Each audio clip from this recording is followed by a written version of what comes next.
Welcome to the Progressing Recruiters Lives Everywhere podcast, brought to you by Amoria Bond. Join us as we talk to our board members and leaders to gain valuable tips, advice and inspiration for your own professional life. From climbing the career ladder to the evolution of the recruitment industry, we'll cover it all. Within our industry, there are no limits to how far you can progress, and we want to show you how and why working in recruitment could be the best decision for your life and career. I'm Jenny Walsh, Regional Talent Attraction Manager based in Amoria Bond's Manchester office. And in this episode, I'm talking to one of our Managing Directors, Matthew Roebuck. Hi Matt, thanks very much for joining me. Hi Jenny, thank you for inviting me to today's podcast. I'm looking forward to it. Excellent. So, to kick us off, could you tell us a little bit about your background and how you got into recruitment? Yeah, sure. I mean, it was a long time ago now. I've been in recruitment now for 15 years. Actually, my 15-year anniversary at Amoria Bond in December.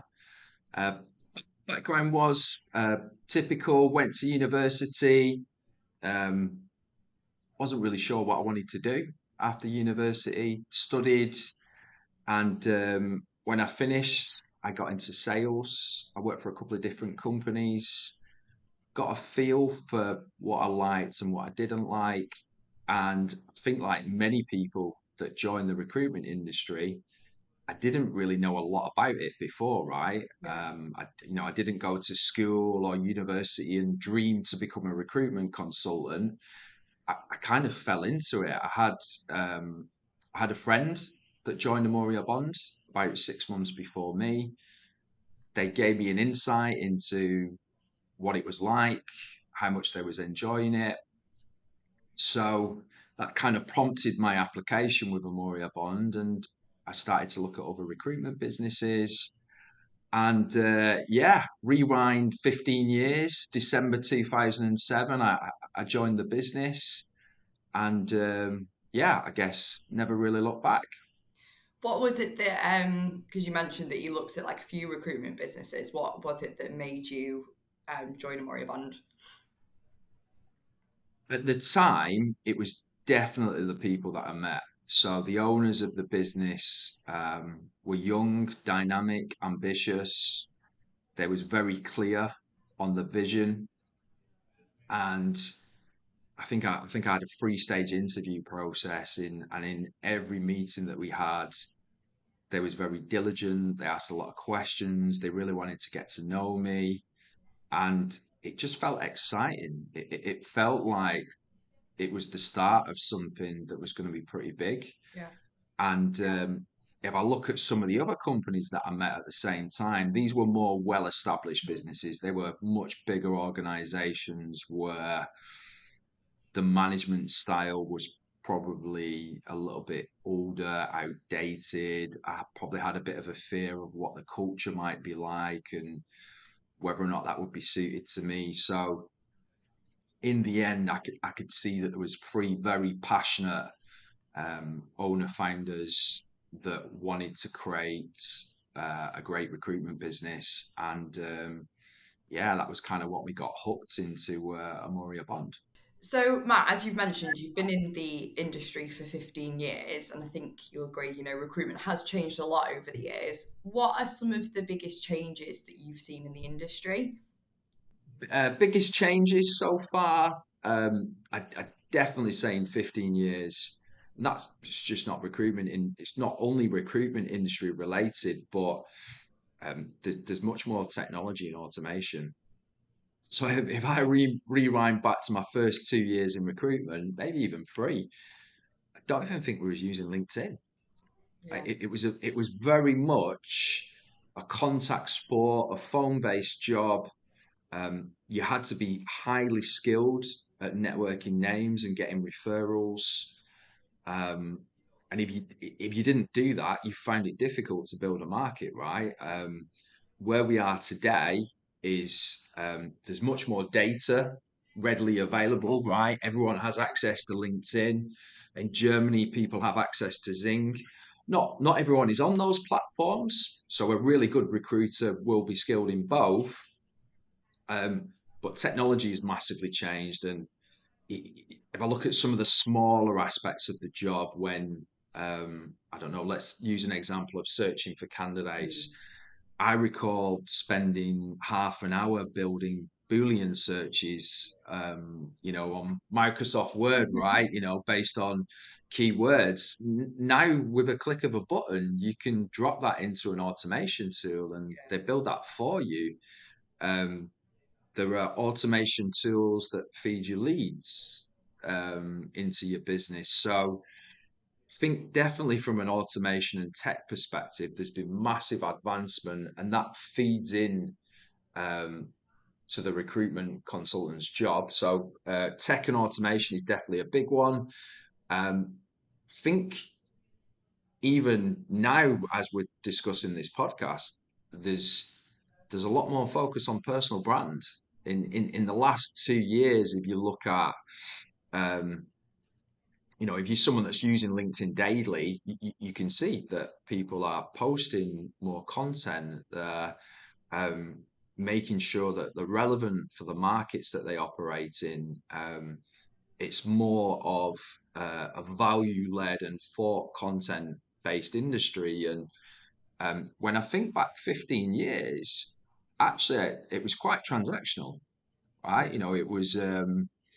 It was find a customer that has a need, develop the need, provide a solution. If you was good at what you did, you would develop the customer and get more business from them. But a lot of the time, it might be moving on to a new customer, a new transaction, and I think that's very different to where we are today. Yeah, I mean there are far many more recruitment businesses, Yeah. right? So I don't know exact statistics for Manchester alone, but I recall pre-COVID, someone had told me that there are 2,500 recruitment businesses in Manchester. So that's a lot of noise, right? Mm.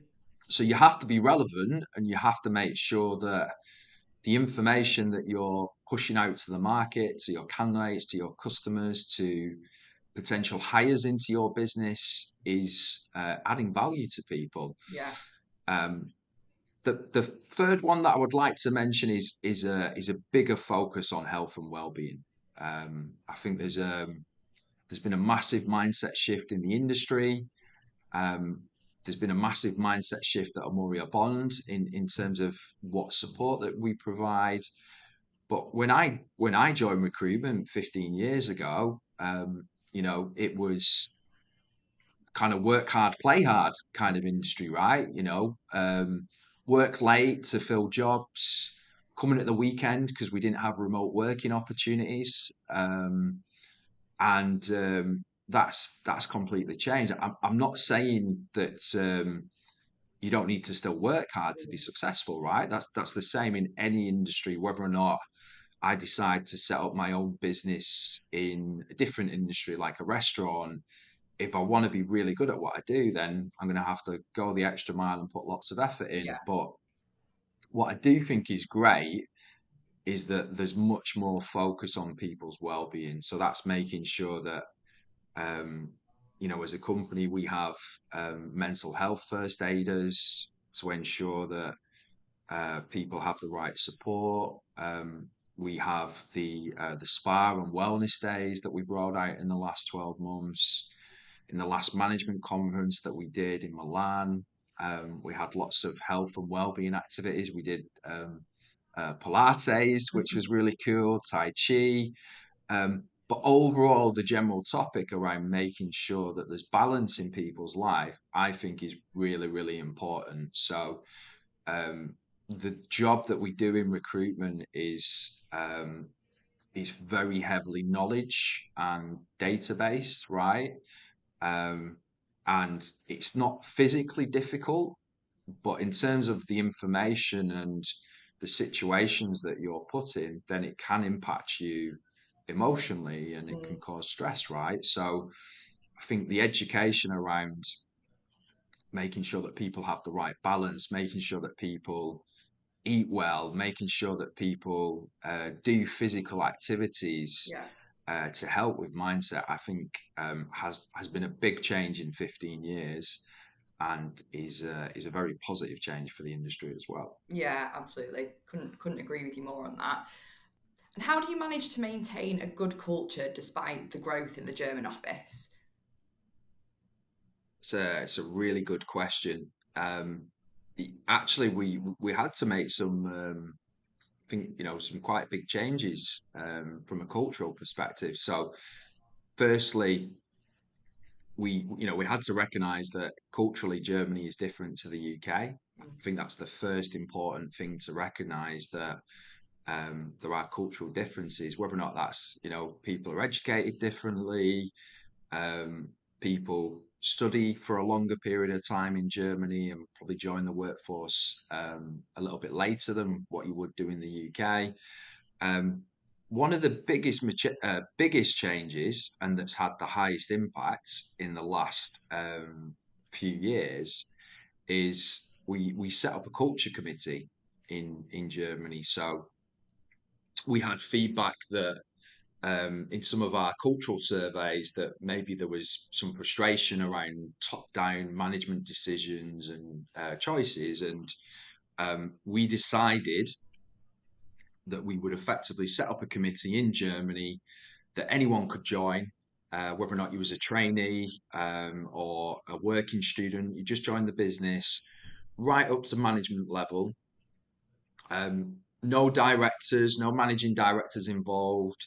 100% German, so there's no influence from anywhere else in the business, and that created a massive shift, actually. And um, we're a very values led business anyway, so Profess is centric to any of our offices, but culturally, by giving decisions to the people in our business around core topics, so CSR, performance and incentives, diversity and inclusion, um, by giving that decision making to the people in our office, it's had a huge impact. We've had some phenomenal amounts of engagement. We've had some fantastic ideas. And of course, we can't implement everything, right? Yeah. We can't do that. But it's enabled us to listen to what people want and what people need, and then take a step backwards and look, well, actually, that would be a great idea. So, um, I'll just give a few examples. So, if I look at some of the charitable projects that we've done in Germany, um, Amoria Bon has a charitable trust. We do a lot of fantastic work in Peru. Obviously, you've been out to Peru yourself. Um, but in Germany, people wanted to give back to the local community as well, right? And that's important. So when we had the flood disasters in the Eifel region close to Cologne, um, one of the ideas from the committee was to get down and use our charity days that we give to people to go and help people, like repair houses, right? Houses were literally wiped away into the river, and people's whole life was taken away. And we actually did 2 trips down there where 15 to 20 people gave back to the community to help repair damage on houses. Right now, we've had another natural disaster in Turkey and Syria, right? It's awful, with an earthquake, and hearing of 20,000 plus people that have lost their lives and displaced, and that's massively impacted our Cologne office, because we have a lot of people that have family and friends in that region. And as a business, we're trying to support the cause as much as we can by making donations. But even as a side to that, we've got people driving projects that are trying to help out, that are taking time off to support people. I saw an email this morning from one of the girls in the office that's basically decided to turn Valentine's Day into giving some love to Syria and Turkey, right? People are Yeah. going to bring cakes in, bake them, people are going to pay for them. So I think that's it's really nice to hear that people are doing that. And as a business in Germany, we've been able to make lots of changes, like whether or not that's to how we set up the office and what people want in the office. We've moved into a brand new office in the center of town, one of the biggest recruitment offices in Cologne, 3 times bigger than what we previously had. And we've listened to what people want, whether or not that's small things like how we use the space, how we have light, um, what plants we have in the office to make it feel natural, what coffee machines we have, what water that we have, how we look after the office, how we name the rooms. So all of the rooms have names that are um, aligned with the city of Cologne, that are that kind of are linked to certain key places in the city, and that's really nice. And I guess it's another mindset shift, right? I think if I look at my development as a leader, then in the past, maybe I was taught or learned how to make decisions top down. Um, but this by forming a culture committee in Germany and by getting ideas from different people, um, it's made me realize that actually people have lots of great ideas that I don't have or us as a board don't have. And sometimes you hear stuff and you're like, wow, I would have never have thought of that. How great is that idea? And I think that's really empowering. Yeah. I think that's great because I think to have a good business or a great business, a leader is only one person, right? It's about having great people around you, and there are so many good ideas that have come off the back of this, and I think we had a good culture before that, right? We've always had a really good culture, but that for me has taken it from having a good culture to a great culture where people really own stuff, really engage.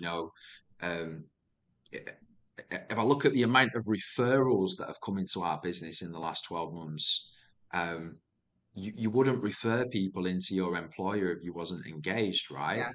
Um, and we've seen a massive increase in that. And I think if I look at a starting point, then I think a key part was getting feedback from our employees, taking action and setting up the culture committee, and then getting ideas from people and actually taking action on that. And I think that's been great. I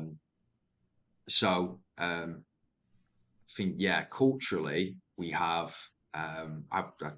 I would say we have a great culture, and if I look at one of the reasons that I've stayed here for 15 years is because of the culture. I know too many people in my personal network that work for companies where there isn't a great culture, where they don't like it. I know too many people that have left Amoria Bond that thought the grass was greener, onto a different company, and the feedback was like it's not the same, right?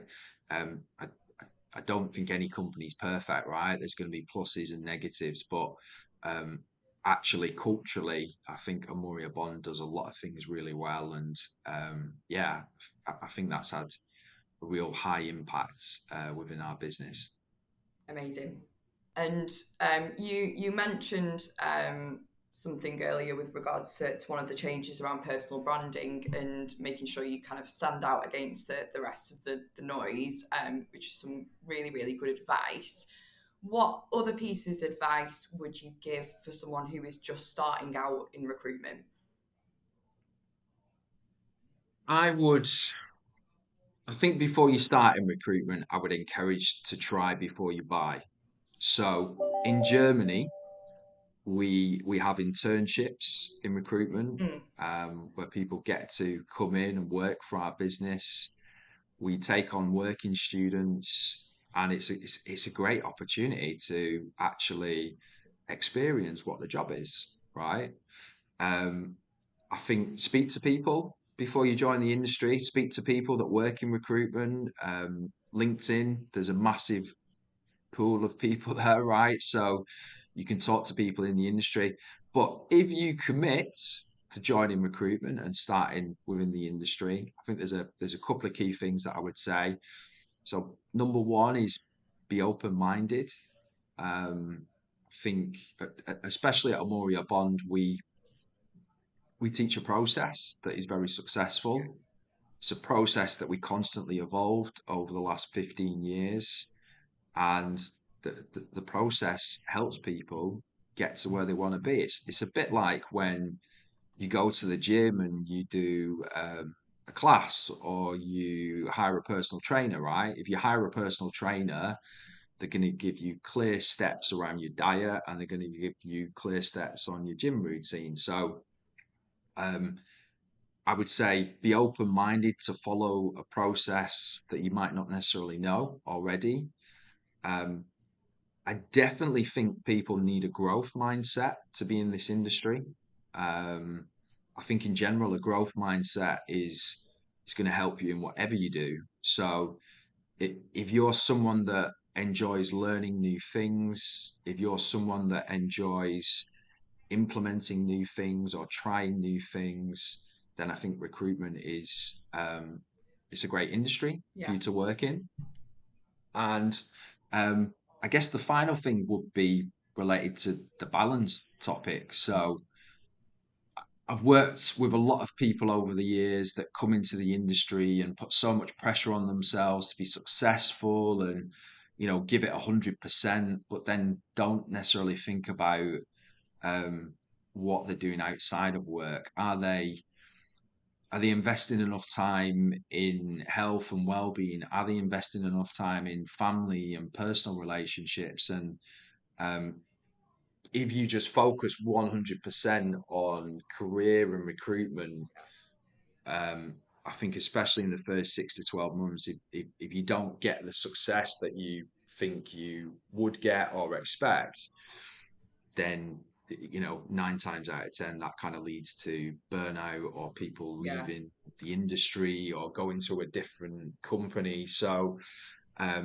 think making sure that you have the right balance in your personal life, and that you're making sure 1 or 2 times a week, or that you're investing time in personal relationships, right? It's not just about career, right? Career can be very important to people, but it's also important to have um, the right things going on outside of your career, because they're completely interlinked. And if it's not right outside, then it impacts your career, and if it's not right in your career, then it impacts outside. So Yeah. I think that would be my kind of key takeaways for someone that's looking to join the recruitment industry. Yeah, absolutely. I think that's really refreshing and healthy advice as well, because, like you say, when you come into something like this, it's easy to have such high standards for yourself, like you say, putting pressure on yourself, comparing yourself to others as well. So Yeah, having that step yeah, back to think about your mental well-being is really important. yeah. And obviously, throughout your 15 years, you've seen a lot of success and a lot of progression. So I'm sure there's probably plenty of these moments, but what would you say has been your proudest moment as a leader so far? It's actually making it successfully as a leader. Because if I think back to when I got into leadership, um, I probably wasn't a leader. I was a manager. My communication was awful. My management style was awful. Um, and I remember like the first few people that I hired, that left my team. And I remember my own internal frustration, actually. I remember thinking, when I was trying to teach something to somebody, I remember thinking, why don't they do it in the same way as me? And it was a real mental block for me. I was kind of like, it's a simple process to follow. Why are you not following the process? Why are you doing it differently?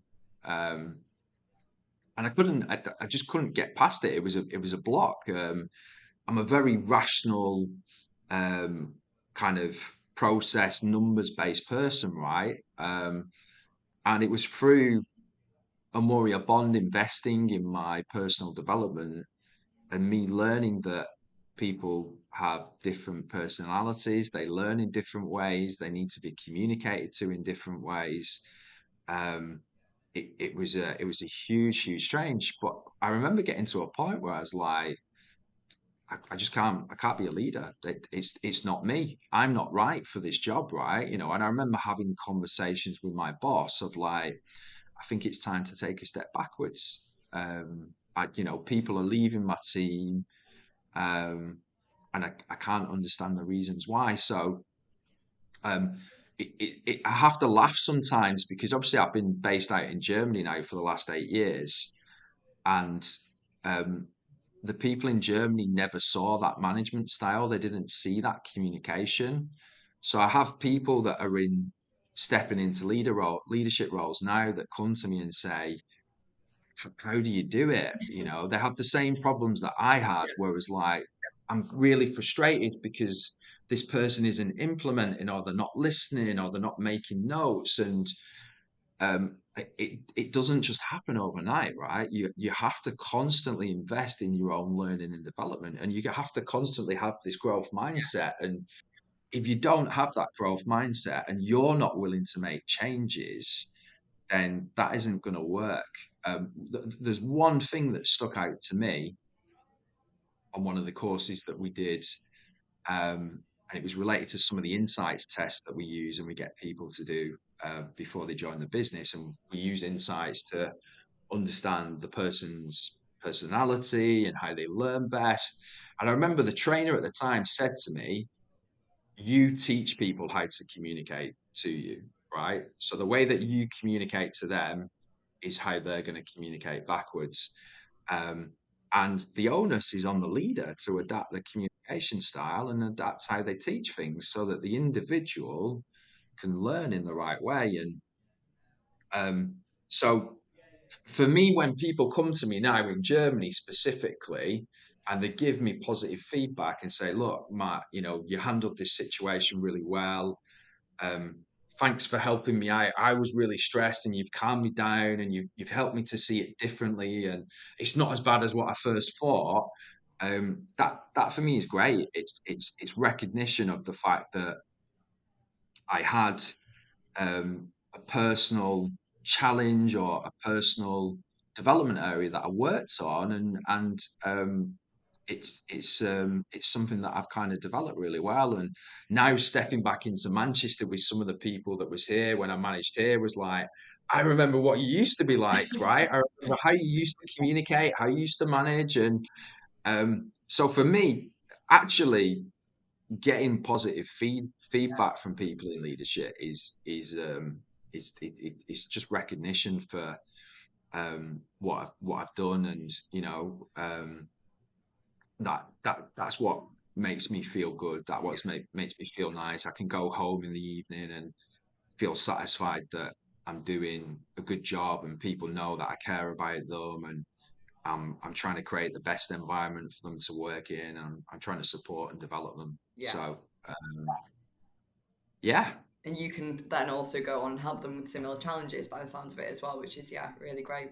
So not only is it your own absolutely. development, it's helping the development of others facing similar Uh, challenges. yeah, they're going through the same challenges now that I went through, and once they've got through that and helped themselves progress and develop, then they're going to have stepping into leaders that kind of work for them that are going to go through the Yeah. same challenges. And that's a really good thing about recruitment, and specifically Amoria Bond, where we're focusing on progressing people's lives and we have a heavy focus on learning and development. It's a key part of our culture. That's it's really great, right? If Yeah. I think about the mindset that I had as a 10 to 15 years ago, it's completely different to where I am today. And it's good to see, the change and look backwards and be like, wow, I remember having this mental block that I never thought I could get past. And because my employer invested in me and because I was open to learning and changing, I've got different results, which is, yeah, it's great. Yeah. Awesome. And last but not least, what do you see as the future of recruitment, and what steps are you taking to stay ahead of the curve? Yeah, sure. I I think if you look at the recruitment industry and how it's changed and how Amoria Bond has changed, I definitely think it's about being a niche recruitment specialist. So when I started out in recruitment, my market or the market that I was building was engineering.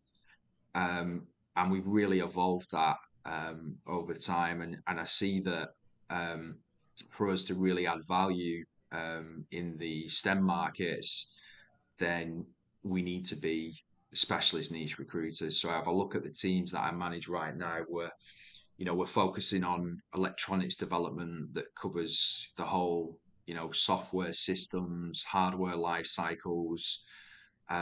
We're helping advanced engineering companies across multiple industries really. It's very future forward facing, technology based. And then we have teams of specialists in the renewable energy sector. So I think the recruitment industry, or being successful in recruitment, is about making sure that you're a niche specialist, that you really know your market, how to add value, you know the challenges in the market, you know what challenges your customers are facing, whether or not that's related to legislation changes or logistical problems or macroeconomic issues. I think that's really important. Um, so, from our perspective, one of our key strategies moving forward is doubling down on the markets that we have. Um, if I look at the teams that we've got in Germany right now, in the last 12 months, we've doubled the number of consultants on electronics development, and we've mapped out the market to take that to 50 plus people in Germany on electronics development, so that we can be seen as um, a true partner within that industry, 100%. And it then also feeds into the personal branding topics as well, right? So um, Amoria Bonds announcing or holding roundtable events where we have guest speakers, podcasts, making sure that we're really adding value to the industry and that our customers know that we're a partner within that sector. So I think that's really important, and that's the way that the industry is going. I think that anyone that is a general recruitment business is going to find it challenging. Um, the second one that I'd say is I think it's very much relationship led. Um, so what I mean by that is really getting close to customers and candidates, and um, making yourself stand out against the competition, and developing close relationships. During COVID, we moved. The positive of COVID was that digitalization sped up, Yeah. right? So we shifted to video meetings pretty quickly. It became the new norm. But, you know, are you really going to build relationships off a video call? Are you really going to um, harvest a relationship? Are you are you going to get through a rocky period of a relationship on a video call? No, you're not. So for us, it's about really getting close to our customers and our candidates and getting out to meet them in person again, making sure that we can support them in the right way. And one of the strategies that we've implemented in Germany is moving away from a traditional 360-degree recruiter that focuses on business development, managing the client, finding candidates, and managing the candidate relationships, is to split out the role. And Mhm. that's been a very successful transition in the last 12 to 18 months. We've got a number of candidate consultants that have helped us achieve significant growth. We actually invested in a key account management course. So we had a company come in from Munich to deliver a 3-month program to help train and develop a select group of people. And actually, just yesterday, we had that core group of people present back their business plan. on how Amoria Bond in Germany can implement key account management. So how can we move from placing 5 to 10 people every year with one customer to taking it to 20 to 30 to 50, and really becoming a true partner to businesses and really supporting them, whether or not that's on finding permanent candidates in the business, supplying interim solutions, delivering insights into the business, making sure that they understand what's happening in the market, temporary solutions. So I think that's a really important strategic topic moving forward. And I genuinely believe that if you're working in the recruitment industry and you're a niche specialist that's very relationship led,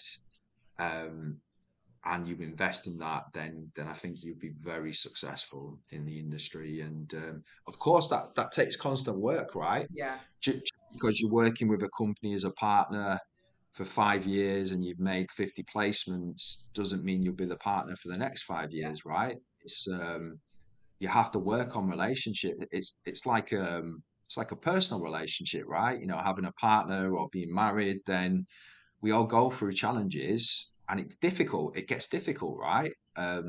Customers won't always be happy with our service. Candidates will resign during the probationary period. And to really be a partner, you've got to continually invest in that relationship and accept when you're in the wrong and when you've made mistakes, and make sure that you're ready to find solutions. So I see that as a key part of Amoria Bond's growth and evolvement. I think we do a lot of really good things as a business, and we have a lot of great relationships. But I think we have lots of opportunity to move our business to the next level, to really have significant key accounts, and even moving into the RPO field of really managing full recruitment processes for businesses. Yeah. And that's really exciting because we're working with some very large organizations. I look at some of the companies that we supply in Germany that are anywhere between 5 to 50,000 people globally. That's massive opportunity for our business, and it also supports the growth in the future. If we as a company have more key accounts and customers that we work with as partners, then it means that we can double down on the people that we hire. We can hire more 180-degree candidate consultants, more active sources. So I think that there's some of the key things that we're trying to work on in the German market, and in general, I think they're really high value activities for anyone that's working in the recruitment sector. Yeah, absolutely. Awesome. Thanks very much for that, Matt. That's all the time we've got for today. But yeah, thank you so much for sharing your insights and experiences with us. And it's been great to have you. No problem. Thank you very much for your time, Jenny. It was great to speak. No worries. And if anyone listening is looking to start a career in recruitment, or you want to learn more about the industry, be sure to check out amoriabond.com.